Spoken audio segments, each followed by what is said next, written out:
네, 안녕하세요 여러분들. 잘 지내고 계신가요? 우리가 못 본 지 거의 한 3주 정도가 다 돼가는 것 같아요. 온라인 수업이 길어지다 보니까 여러분들 한 명 한 명 모두가 다 생각이 나고 많이 보고 싶다는 생각이 많이 들어요. 그래서 얼른 우리 같이 수업을 실습실에서 할 수 있는 날이 왔으면 좋겠습니다. 좋습니다. 자, 오늘은 크게 딱 두 가지만 할 겁니다. 첫 번째로는 다이나믹 레인지라는 거에 대해서 알아볼 거고요. 두 번째로는 그라디언트, 개조라고 하는 것을 배워볼 겁니다. 이 두 가지 같은 경우에는 촬영장에서도 당연히 쓰이는 거고요. 우리가 편집하는 데 있어서, 그리고 우리가 색 보정하는 데 있어서 정말 중요한 개념이기 때문에 여러분들이 잘 기억해 주시면 좋을 것 같습니다. 자, 첫 번째는 바로 다이나믹 레인지라고 하는 건데요. 다이나믹 레인지는 쉽게 한 가지만 기억하고 계시면 됩니다. 뭐라고요? 그쵸? 범위. 자, 그렇다면 어떤 거에 대한 범위일까요? 바로 밝은 부분, 우리의 명부라고 부르죠. 이 밝은 명부와 어두운 안부 사이에 대한 범위를 얘기합니다.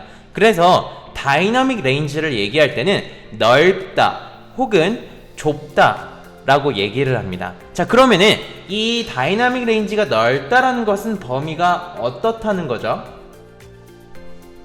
맞습니다. 범위도 넓다. 자, 그러면 다이나믹 레인지가 좁다. 그러면은 범위도 좁다라는 겁니다. 자, 그러면 우리가 실제로 지금 나와 있는 사진을 보면서 한번 같이 보도록 하겠습니다. 자, 첫 번째 오리지널이라고 이렇게 되어 있는데요. 오리지널 같은 경우에는 짜잔, 자리를 바꿨습니다. 자, 먼저 여러분들의 기준으로 왼쪽에 화면을 보시면은 오리지널이라고 되어 있잖아요. 맨 밑에 검정색, 저 아래죠. 저 아래 검정색부터 해가지고 저기 위에 흰색 끝에 보이시나요? 자, 이런 것처럼 오리지널 원래 같은 경우에는 검정색과 흰색으로 되어 있지만 실제로 우리가 카메라를 사용할 때는 조금 다릅니다. 자, 가운데 같은 경우에는 제한적인 DR, 다이나믹 레인지죠. 그래서 제한적인 다이나믹 레인지, 제한적인 범위라고 나와 있습니다. 자, 이거는 무엇인지 한번 같이 봐볼까요?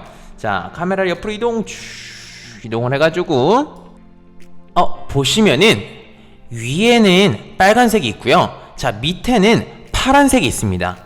자, 이것이 무엇이냐? 저 파란색 구간을, 파란색은 검정색이다, 빨간색은 흰색이다, 이렇게 나와 있고요. 우리는 그 사이 범위만큼만 보여줄 거야.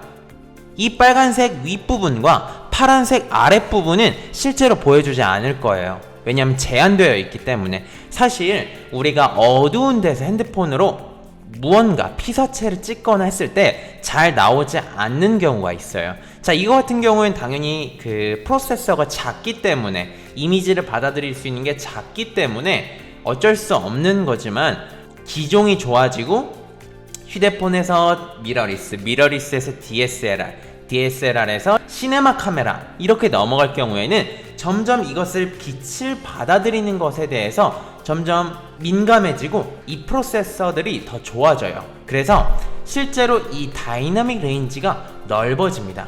그래서 어두운 곳에서 우리가 촬영을 할 때 보통 노출을 올리거나 조리개를 열거나 다양한 것들을 하는데, 원초적으로 빛을 받아들이는 이 프로세서가 좋아야 노이즈가 생기지 않고 이미지를 저장할 수 있는 겁니다. 자, 근데 제한된 다이나믹 레인지 같은 경우에는 지금 여기서부터 여기까지만 표현한다는 거예요, 실제로. 자, 그래가지고 흰색과 검은색의 차이가 우리 옆에 보이면은 와이드 DR, 와이드 다이나믹 레인지죠. 이것보다는 좋아요. 한번 같이 봐볼까요? 네, 자리를 옮겼어요.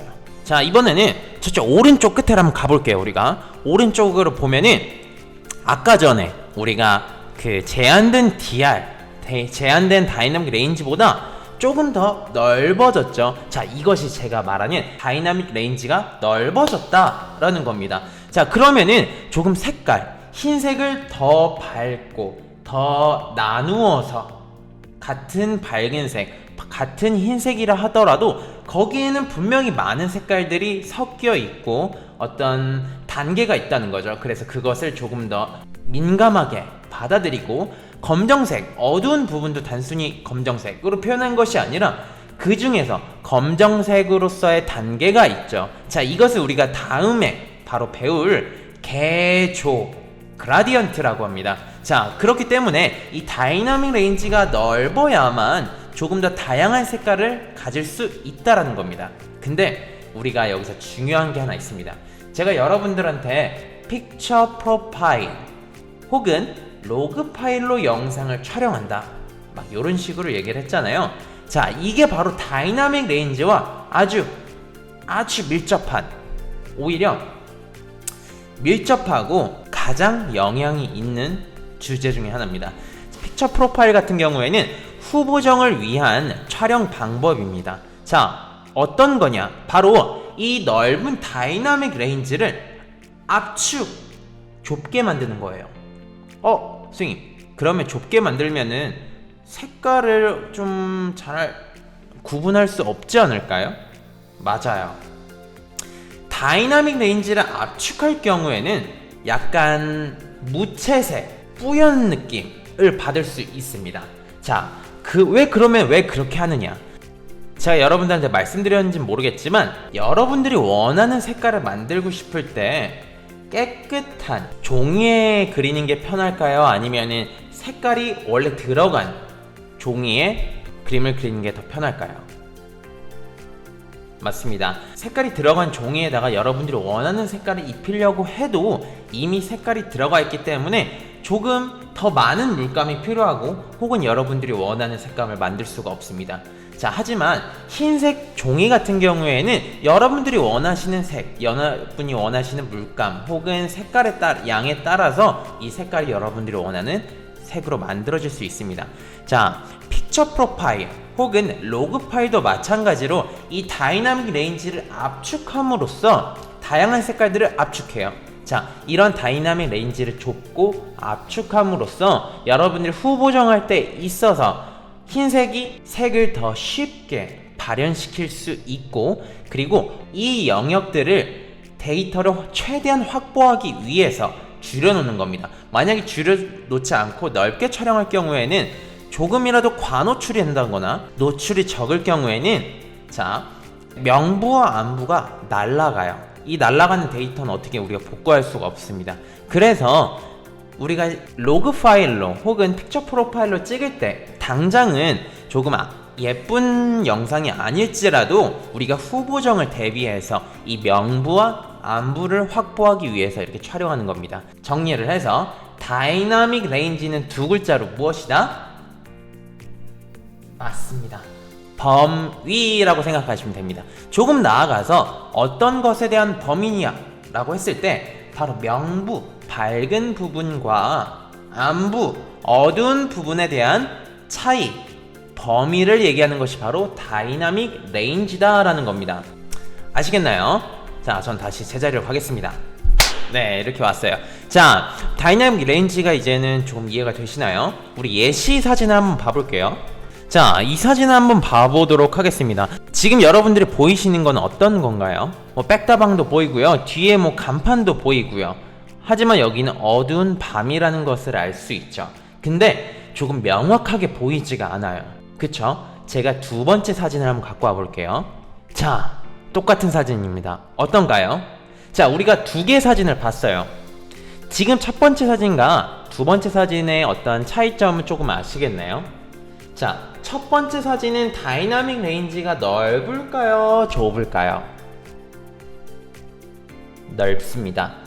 자, 이 사진 같은 경우에는 검정색과 흰색, 정말 검정색과 정말 흰색, 요게 보이죠? 근데 이 사진 같은 경우에는 정말 검정색과 정말 흰색이 잘 보이지는 않아요.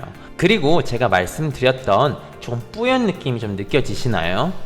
자, 이런 것처럼 다이나믹 레인지를 압축함으로써 이 범위를 좁게 하는 거죠. 그렇게 함으로써 조금 어두운 부분에 대한 데이터를 확보하고 밝은 부분에 대한 데이터를 확보하기 좋은 것이 바로 이 픽처 프로파일 혹은 로그 촬영 방식입니다. 자, 그래서 색 보정할 때 어두워 버리면 우리가 할 수 없잖아요. 그래서 그거에 대한 데이터를 어떻게든 갖고 있는 것입니다.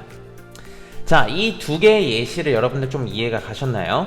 자, 다음으로 우리가 개조 그라디언트 한번 보도록 하겠습니다.